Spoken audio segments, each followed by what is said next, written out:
Alright, hopefully you can hear this. There's the display, it's on.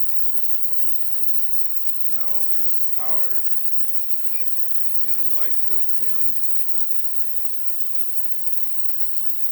If I hit it again, it gets brighter. No on button or nothing. It's got constant heat.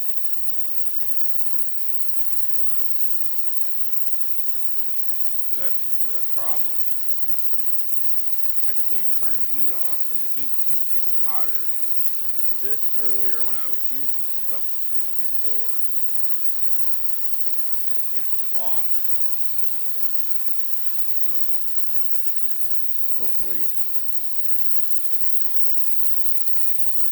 that's what it's doing. Like there's a short or something in the board. I turn it off now.